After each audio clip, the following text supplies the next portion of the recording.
More than 2,000 years ago, in a small province of the vast Roman Empire, a man was born whose influence would shape civilizations, challenge empires, and transcend centuries.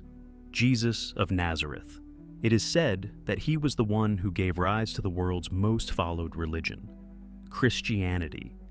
The name Jesus echoes through the ages, remaining to this day one of the most important names in history. The most widely used calendar globally was structured based on the supposed year of his birth, dividing the timeline into before and after Christ.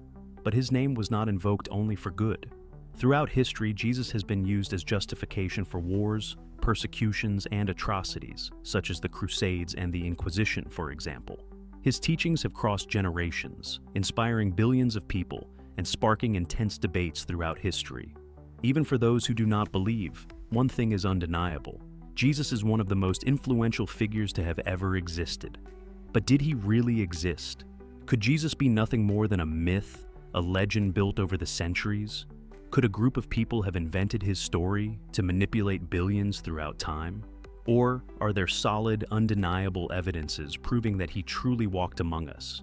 If you've ever wondered about this, get ready, because today we are going to explore the irrefutable evidence of Jesus' existence. Before we continue, it's important to highlight that this video was carefully crafted. We went deep into the details and gathered the most reliable and verified evidence about the existence of Jesus. If you value well-researched content like this, make sure to leave a like and subscribe to the channel for more videos like this one. Let's start with non-Christian historical sources. If Jesus really existed, we should expect to find mentions of him in ancient texts outside the Bible, right? After all, if he was someone so influential, historical records should have something to say about him. But what if I told you that, yes, we have found this evidence, and it comes from sources that didn't even believe in him? Flavius Josephus, the Jewish historian who mentions Jesus. Our first piece of evidence comes from Flavius Josephus. Imagine a Jewish writer from the 1st century who lived between 37 and 100 AD, and wrote extensive accounts of Jewish history. It would be strange for him to ignore a figure like Jesus, don't you think? In his work, Antiquities of the Jews, written around 93 AD, Josephus mentions Jesus directly, and what he says is remarkable. At this time, there appeared Jesus, a wise man, if indeed one should call him a man, for he was a doer of wondrous deeds and a teacher of people who received the truth with pleasure. He won over many Jews and also many Greeks. He was the Christ.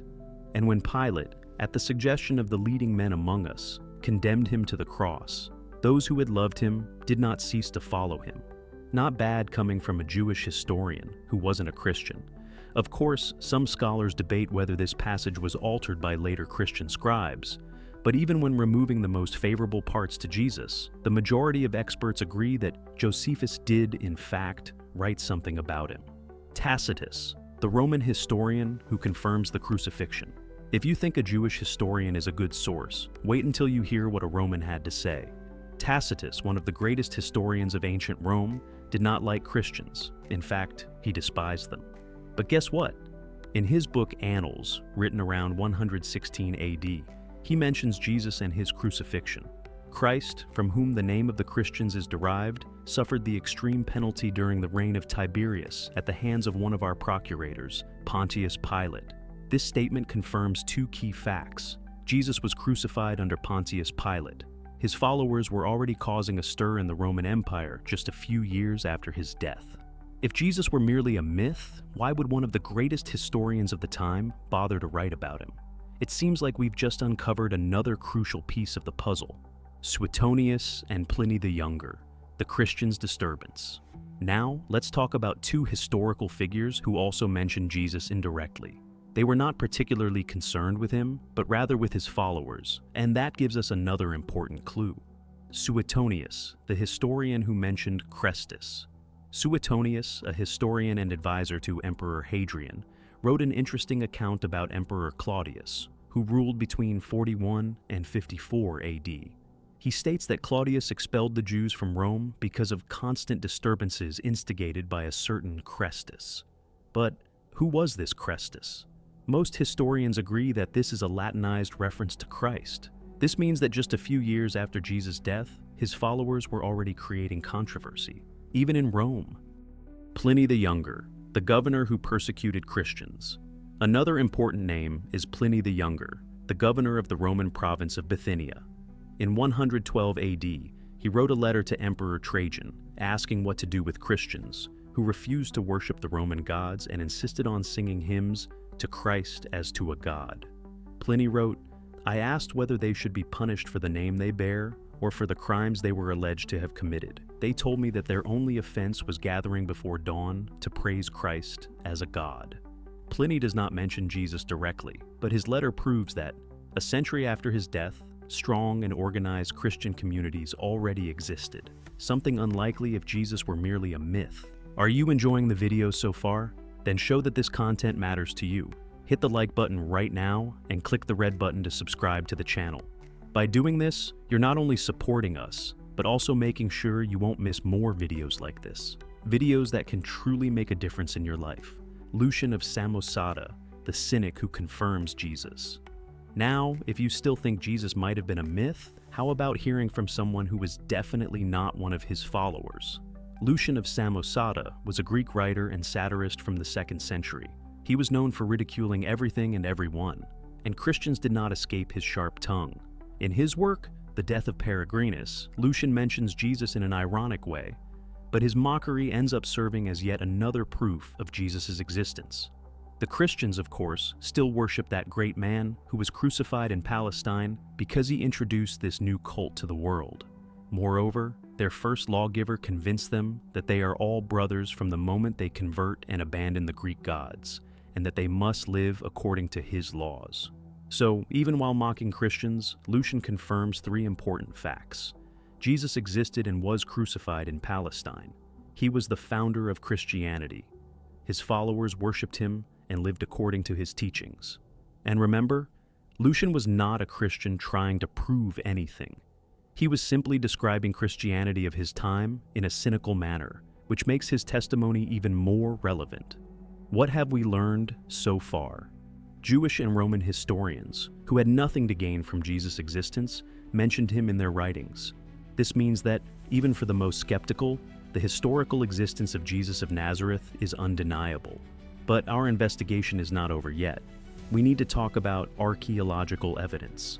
Okay, we've seen that ancient documents talk about Jesus, but what if there were physical evidence from his time? Could we find tangible proof that the events described in the Bible really happened? Archaeology is like a real-life time machine. Excavations can reveal secrets buried for centuries. And believe it or not, some discoveries are truly astonishing. So let's put on our explorer gloves and dig deep into this investigation. The Pilate inscription, the governor who condemned Jesus. Let's start with a name you definitely know, Pontius Pilate, the man who, according to the Gospels, condemned Jesus to crucifixion. But did this guy really exist? For centuries, many historians believed he was just a biblical character with no historical evidence. That changed in 1961, when archaeologists made an incredible discovery in the city of Caesarea Maritima, Israel. Pontius Pilate, prefect of Judea. Yes, Pontius Pilate was real. This stone, known as the Pilate inscription, confirms that he was the governor of Judea during the reign of Emperor Tiberius, exactly as described in the Bible. If Pilate existed and held authority at the right time, this further strengthens the historical credibility of Jesus' crucifixion. The ossuary of Caiaphas, the high priest who judged Jesus. Now, let's talk about another key figure in Jesus' condemnation, the high priest Caiaphas. According to the Gospels, he was one of the main figures responsible for the trial and handover of Jesus to the Romans. But was Caiaphas truly a historical figure? In 1990, archaeologists excavating an ancient burial cave in Jerusalem made a groundbreaking discovery. They found an ossuary, a stone box used to store bones, with an inscription that read, "Joseph, son of Caiaphas." And according to historical sources, Caiaphas's actual name was Joseph. In other words, this could be the tomb of the very high priest who played a role in Jesus' trial. Now, tell me, coincidence or concrete evidence? Roman crucifixion, the nails as proof. Now we arrive at one of the most dramatic points, the crucifixion. For a long time, some historians questioned whether the Romans actually used nails to crucify people, or if this was just a Christian myth. After all, most victims of crucifixion were tied to the cross for a slow and agonizing death. But this doubt was finally answered in 1968, when archaeologists discovered a first-century Jewish tomb containing the skeleton of a crucified man. And the most shocking detail, a large iron nail was still lodged in his heel. This discovery confirmed that the Romans did in fact nail their victims to the cross, exactly as the Bible describes Jesus' crucifixion. And here's an interesting detail. The fact that the skeleton was buried in a family tomb suggests that he was taken down from the cross and properly buried, something that also happened with Jesus, according to the Gospels. Now, let's talk about one of the most intriguing and controversial discoveries in biblical archaeology, the ossuary of James. But first, did you know that Jesus had brothers? That's right. Among them was James, also called James the Just, an important figure in the early church, and mentioned both in the Bible and by historical sources of the time. Now, imagine the shock among archaeologists when, in 2002, a first-century ossuary was revealed to the world with the following inscription: James, son of Joseph, brother of Jesus. This inscription is astonishing because it brings together three fundamental names from the New Testament: James, Joseph, Jesus' father; Jesus. But is this relic genuine? Some skeptics claimed that the inscription could have been forged. However, after years of studies, scientific analyses confirmed that the ossuary is authentically from the 1st century, and that the inscription shows no signs of tampering. And here's the most remarkable detail. Jewish ossuaries from that period rarely mention the name of a brother, unless he was someone extremely well known. In other words, if this ossuary is authentic, we have here a physical artifact that directly mentions Jesus of Nazareth by name. If Jesus' own name was recorded on a 1st century archaeological artifact, doesn't that further reinforce his historical existence? Magdala, a city connected to the disciples. But what about Jesus' followers? Did they also leave clues? Well, one of the most fascinating ones comes from a small town called Magdala, the probable hometown of Mary Magdalene. In 2009, excavations revealed a 1st century synagogue, with a carved stone displaying one of the oldest known symbols of the menorah, the sacred Jewish candelabrum. So, what does archaeology show us? Pontius Pilate was real, Caiaphas existed, Roman crucifixion using nails actually happened. There was a man named Jesus, who was the brother of James. Magdala was a Jewish center during Jesus' time. Each of these discoveries reinforces that the biblical narrative is not just a legend. The events, places, and people mentioned in the Bible have historical and physical backing. So far, we have seen that ancient documents speak about Jesus, and that archaeology confirms impressive details from his time. But now, let's explore what might be the most irrefutable evidence of Jesus' existence, the impact he had on history. After all, could a simple carpenter from Galilee, without an army, without wealth, and without political power, have changed the world without even existing? Well, get ready, because what we're about to see might surprise you. The explosive growth of Christianity. Let's start with a curious fact. After Jesus' death, his followers didn't disappear. On the contrary, Christianity spread rapidly, despite facing brutal persecution from the Roman Empire. The first Christians were hunted down, imprisoned, and even executed in horrific ways. And yet, their faith continued to grow. But think about it. If Jesus were just an invention, why would so many people risk their lives to follow him? After all, no one dies for something they know is a lie. The martyrdom of the disciples. Why die for a lie? Now, let's think about the disciples. According to historical records, almost all of Jesus' apostles were martyred. Peter, crucified upside down in Rome. Andrew, crucified on an X-shaped cross in Greece. James, son of Zebedee, beheaded by order of Herod Agrippa. Thomas, killed in India for preaching the gospel. Paul, beheaded in Rome. And here's what's even more intriguing. None of them renounced their faith, even under torture. Now, let's do a mental experiment. If Jesus were a hoax invented by the disciples, Why would they choose to suffer and die for something they knew was false? The most logical thing to do would be to abandon their claims at the first threat, but they didn't.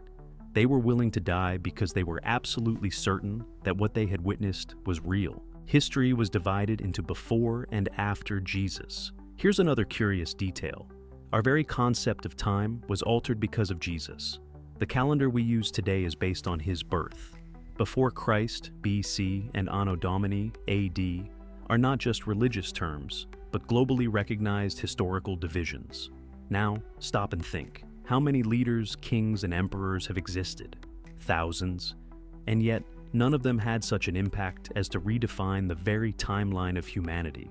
If Jesus were merely a mythical figure, why would the entire world organize its calendar around him? Cultural impact.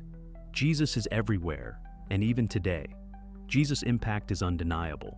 Whether in art, literature, music, or philosophy, his influence can be felt in virtually every aspect of Western civilization. In art, from the earliest Christian icons to the grandeur of Michelangelo's Sistine Chapel. In literature, the Bible remains the most read and distributed book of all time. In music, hymns, gospel songs, and even secular artists reference Jesus. In morality and law, many human rights laws and principles derive from Jesus' teachings. Even those who do not believe in the divinity of Jesus Christ must admit that his existence has shaped human history in an unprecedented way. After all, how many other historical figures still hold such influence after 2,000 years? So, what does all of this show us? Jesus not only existed but changed the world in a way no one else ever has. His followers were willing to die for him, something impossible if it were all a hoax. Christianity spread rapidly despite brutal persecution. The world's calendar is based on him. The greatest empire of the time, Rome, ultimately surrendered to Christianity. These are historical facts. But now comes the most important question. If a simple man had such a massive impact, was he really just a man? That's a question only you can answer. What do you think? If Jesus was just a legend, how do you explain all of this? We want to hear your opinion. If you enjoyed this video, don't forget to subscribe to the channel so you don't miss more content like this. And how about watching the video that's now appearing on your screen? See you there.